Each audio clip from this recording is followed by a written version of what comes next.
वहाँ के डायरेक्टर ने शिकायत की कि भाई मेरे डैडी से क्रिएटिविटी नहीं रह गई थी विलन्स में। जाओ मार खाओ आओ, जाओ मार खाओ आओ। पागल हो के तुम लोग। सुरेश ओबेरॉय गाना गाएगा और गजल सिंगर कहाँ, श्रद्धांजलि कहाँ, कूली और मजदूर, उसके कैसा क्या इमेज है। First person to call me was Anil Kapoor and Shabana Azmi wish me. This is Suresh Oberoi and you are watching Bollywood हंगामा।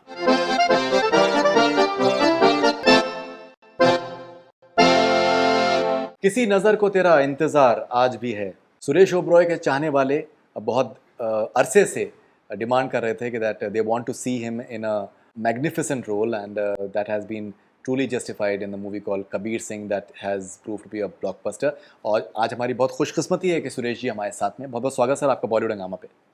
नमस्कार। एंड सर ये जो गाना है आपकी ज़िंदगी में, किसी नज़र को तेरा इंतज़ार आज भी है, कितना इंपॉर्टेंट है आपके करियर में ये गाना, एतबार फिल्म का? वेल बहुत ही इम्पोर्टेंट है क्योंकि थक गया था विलन के रोल कर करके और कुछ ज़्यादा उसके अंदर वो नहीं, क्रिएटिविटी नहीं रह गई थी विलन्स में। जाओ मार खाओ आओ, जाओ मार खाओ आओ। तो श्रद्धांजलि जैसी भी फिल्में थी जिसपे काफ़ी क्रिएटिव विलन था, लेकिन उसके बाद मैंने कहा अभी थक गया। बच्चे भी, मेरी बेटी specially didn't like it any more. तो ऐसे ठीक है बेटा, आज से बंद कर देते हैं। तो फिर 8 महीने घर में बैठा और बस अपना एक सुबह चला जाता था इसमें समंदर के किनारे मिक्की मेहता के साथ अपना जूडो कराटे। उसके बाद आ जाता था टीचर, आ जाता था वो गज़ल सिंग सिखाने के लिए। तो उसके साथ ही बाद में एक दिन रोमेश शर्मा जी आ गए घर and Mukul Anand decided to take me in that role. I said great.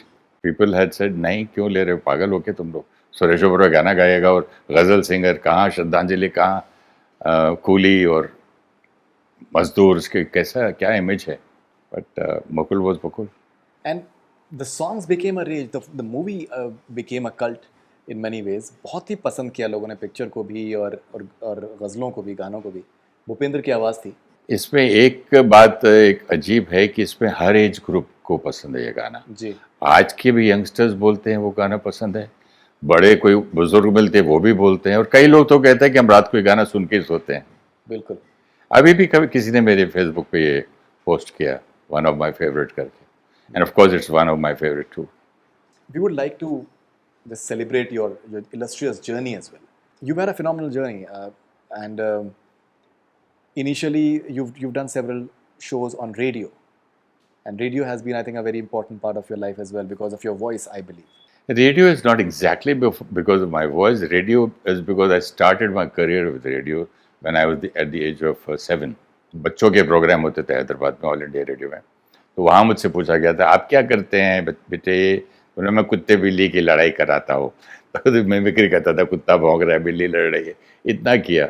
उसके बाद फिर जैसे जैसे एज बढ़ती गई तो फिर प्लेस करते गए ऑल इंडिया रेडियो में।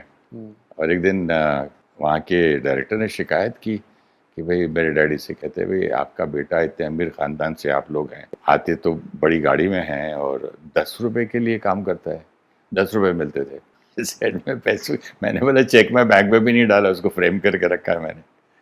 शौक से करता था, बड़ा अच्छा लगता था। इतने बड़े बड़े माइक होते थे ऐसे ऐसे ऐसे शेप के, बंद और बोलना और मैं एक्साइटमेंट में माइक के अंदर चला जाता, बार बार वो पीछे, अरे भाई सुरेश भाई पीछे हटो। तो I learn a lot from radio. और यहाँ आके फिर जब मैं बॉम्बे आया तो एक साउंड रिकॉर्डिस्ट मिस्टर सूद ने मुझे, ब्रिजभूषण जी है ना वॉइस जी। तो उनकी वॉइस तो हम हमेशा थिएटर में सिनेमा में ज़रा सा लेट एंटर करते तो उनकी चलते रहते थे डॉक्यूमेंट्रीज वगैरह। तो ब्रिज साहब के साथ मैंने बहुत काम किया ऑन रेडियो, और एक मायने में वो मेरे गुरु भी हैं। उन्होंने मुझे मॉड्यूलेशन सिखाया। बोलते थे आवाज़ कितने लोगों की अच्छी, तुम्हारी तो एक्स्ट्रॉर्डनरी है, लेकिन इसको ऐसे बोलो, इसको ऐसे बोलो। So you were one of the highest paid models that we've had in late 70s, चार मीनार के लिए, और आपने लाइफ बॉय के लिए, लाइफ बॉय से स्टार्ट किया था। लाइफ बॉय से आपने स्टार्ट किया था। तो if you can please get to know something about that journey of yours, that you being a model.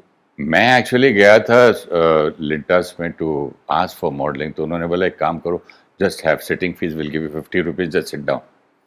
तो किसी के लिए उन्होंने कि प्रोडक्ट के लिए बनाने के लिए, एक सैम्पल बनाने के लिए मेरी फ़ोटोज़ ले ली।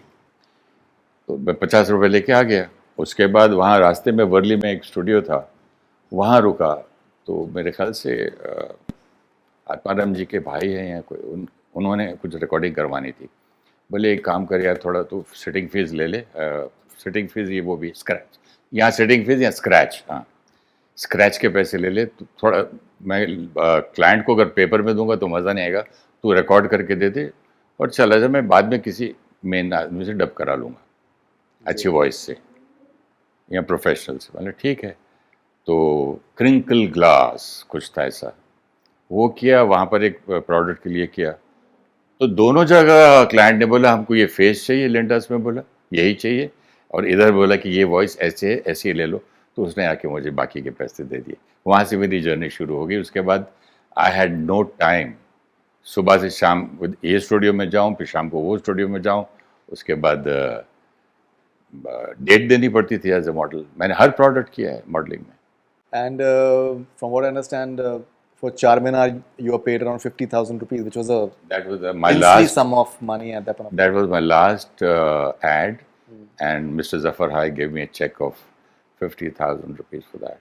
Right. From what I understand, you bought your first house. जी, मैं रतन नगर में, रतन नगर 4 बंगले में। पहला घर आपने उसी से हाँ, जहाँ पर हमारे धोबी, दर्जी, दूध वाले सब बाद में पता चला सब वही हैं। Okay, and then you got your first film as a leading man as well. हाँ, एक बार फिर मिली थी फिल्म लंदन में पहली बार। मैं स्टूडियो में कमलजीत सिंह से मिला था। तो बोला यार, मैंने बोला यार बहुत तकलीफ होती है, मॉडलिंग कर रहा हूँ, वॉइसिंग कर रहा हूँ, जिस काम के लिए आया वो पिक्चर ही नहीं मिलती है, कैसे करे, स्ट्रगल, बहुत स्ट्रगल, थक गया था। तो उसने बोला यार एक आदमी आया है विनोद पांडे लंदन से, वो फिल्म का हीरो ढूंढ रहा है, और वो पोचकन वाला स्ट्रीट के पास जाके लेफ्ट जाके राइट जाके ऐसे जाके तू चला जा वहाँ वहाँ वहाँ। मैंने बोला छोड़ो यार, फ़ोन नंबर उसने दे दिया। मैंने बोला मुझे यहाँ पे superstar of Hindi cinema should look like अ शम्मी कपूर मेरी नज़र में। मैंने बोला मैंने इसको फ़ोन करके पांडे को डिस्करेज किया। सर ऐसे मेरी बड़ी बड़ी मोटी मूछ है, मेरी आवाज़ हैवी है, मैं शम्मी कपूर जैसा नहीं लगता हूँ, और नहीं आप आ जाइए आइए। मतलब सर बट तो अभी आ जाइए। तो रात के 7 बजे 6:30 बजे अभी मैंने बोला थक के पूरा दिन आया, और वो भी कॉइन वाला फ़ोन होता था, घर से 1 किलोमीटर दूर। घर चला गया, घर जाके वाइफ को बोला ऐसा ऐसा फ़ोन है। फिर मैंने बोला यार इतना थका हुआ, 30 रुपये लगेंगे, 30 रुपये खर्चा करने के तो मूड में नहीं हूँ मैं, क्योंकि 400 रुपये का रेंट भरना होता था। 30 रुपये बहुत इंपॉर्टेंट थे, दूँ ये दो। फिर मैंने बोला चलो लगा देते बाजी। 30 रुपये की टैक्सी में पहुँचा ढूंढ के उसका घर।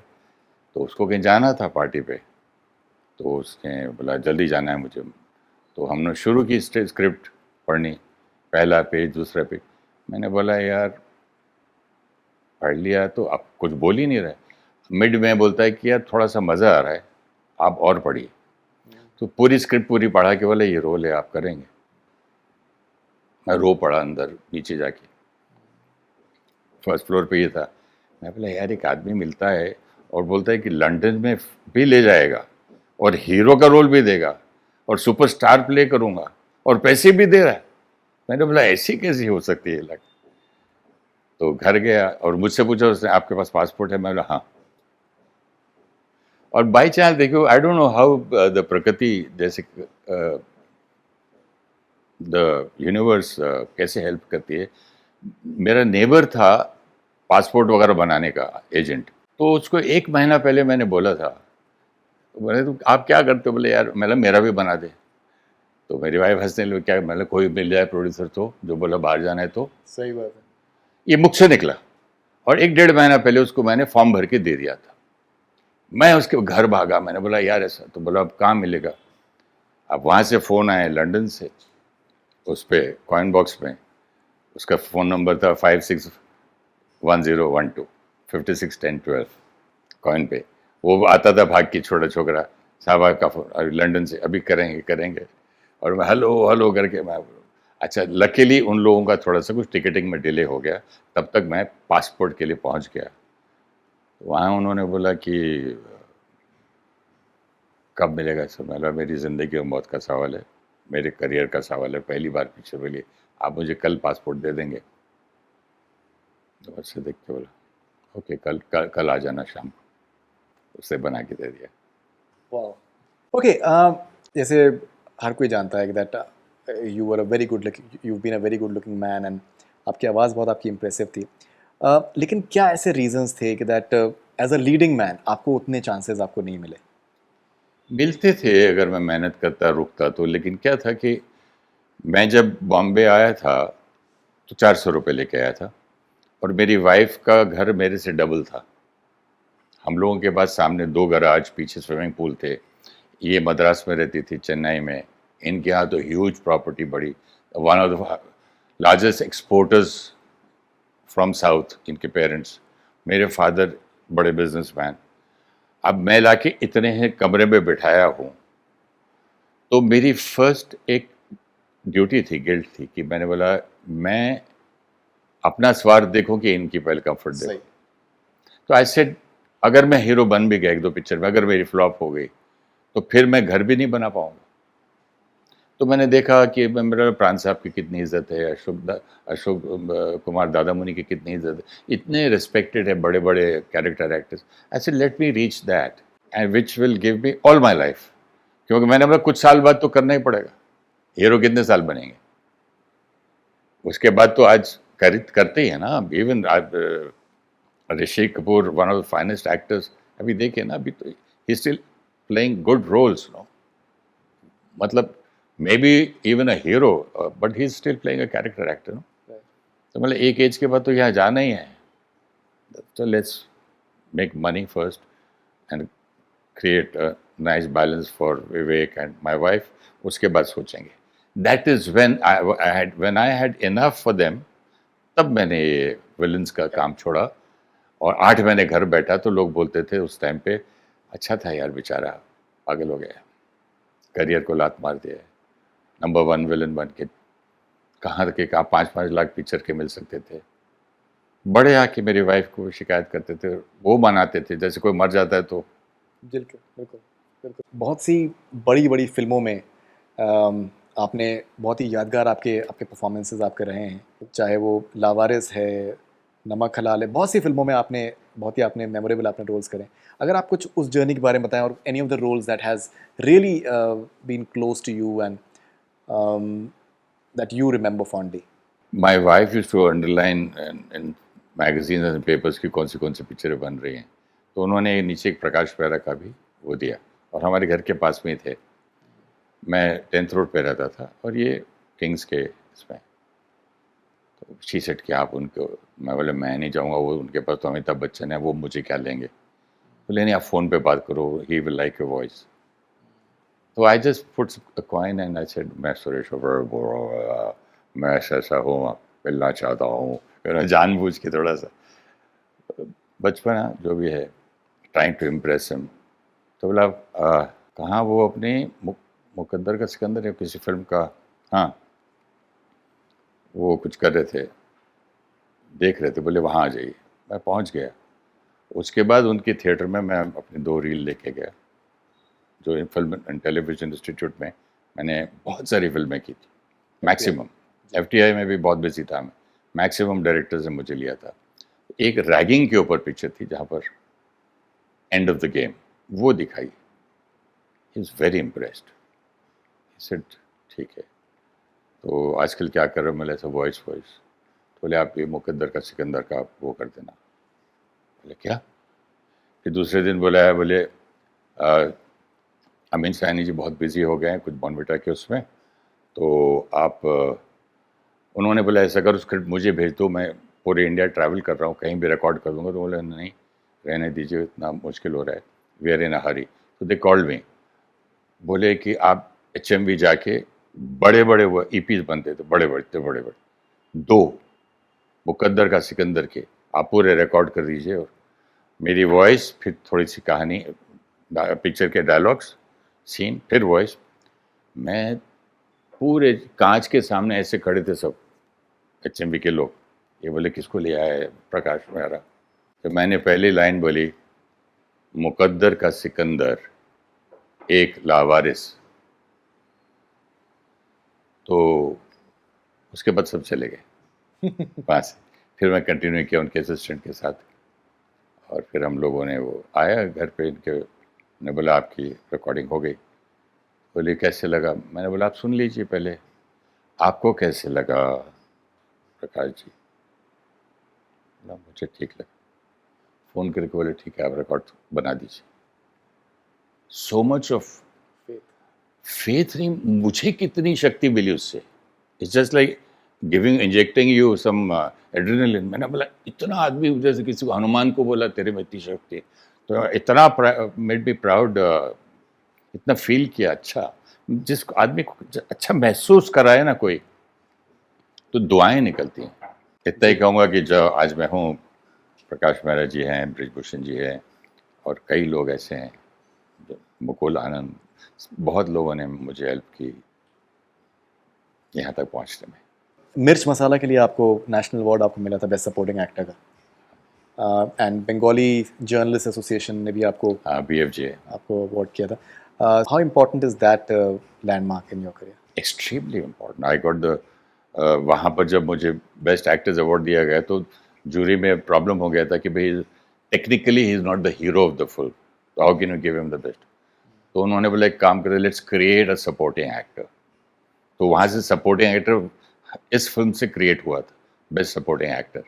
और जब मुझे फ़ोन आया तो मैं आधा फ़ोन सुन के बात नहीं कर पाया। I started crying, give it to my wife. तो फिर NFDC से फ़ोन आया था कि भाई आपको ऐसा ऐसा नेशनल अवार्ड मिला है। And first person to call me was Anil Kapoor and Shabana Azmi, wish me, they must have heard on the radio. उस ज़माने में रेडियो पे भी चलता रहता था। और तो उसमें हंसते खेलते किया, बट एक फ़ायदा हुआ जल्दी पहुंचने का वहाँ। जब मेरे ड्रेसेस वगैरह बन रहे थे तो मार्केट तो ऐसी थी जैसे मेला होता है, तो उसमें मैं रोड के दुकानों में बैठा रहता था। रोड की दुकान में, रोड पर जो दुकान थी उस पर, और वो दर्जी से कपड़े सीता था, तो मैं लोगों को वॉच करता था कैसे चलते हैं, कैसे उसे ऐसे ऐसे खेलते हैं। फिर मैं बाजू उठ के गया, उन लोग हाथ में कुछ पड़े हुए वैसे कुछ खरीद लिए चांदी के, और जूते नीचे, एक एक जूता कम से कम 1.5 किलो का होगा, इतनी नाल कीले स्टार्स ठोक ठोक के पूरे इतने हैवी। और पागड़ी, तो पागड़ी में देखा उनकी इतनी हैवी होती थी, वो चाल ऐसी होती थी उनकी, इतने रंग बिरंगे खूबसूरत चलते थे। मैंने बोला यार चलो, यहाँ वो हो गया, होमवर्क हो गया। ऑब्वियसली आपकी बहुत सी हम लोगों ने फिल्में देखी हैं, लेकिन सर एक आपका जो रोल था जिसने पर्सनली जो मैं बहुत इम्प्रेस हुआ था, अगर फिल्म बहुत बड़ी हो गई थी, that was Tezaab. You played a very, I think morally it was a very very good role in terms of जो जो किरदार का जो जो रोल है उसके अंदर, in terms of Anil Kapoor's life in the film and the entire film. You are the narrator in a way as well, from what I understand. You picture start भी मेरे ख्याल से खैर शुरू में फ्रॉम व्हाट आई रिमेंबर आपसे होती है. तेजाब कितनी इंपॉर्टेंट मैं है? इस तमन्ना कैसे बन गया। जी जी, exactly that's how it starts in the beginning. That was a fantastic film. Anil Kapoor के साथ मैंने बहुत फिल्में की है, और डी रामा नायडू साहब की हर फिल्म में मैं रहता था, और ये भी ऑलमोस्ट सब फिल्मों में रहते थे, तो हम इनके साथ बहुत काम किए।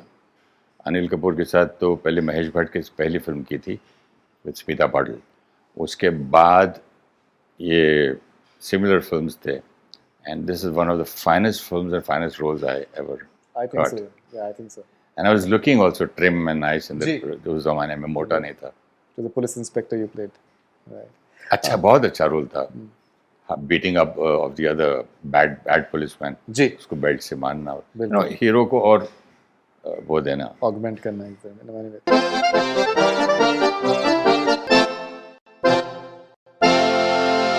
This is Suresh Oberoi and you're watching Bollywood Hangama.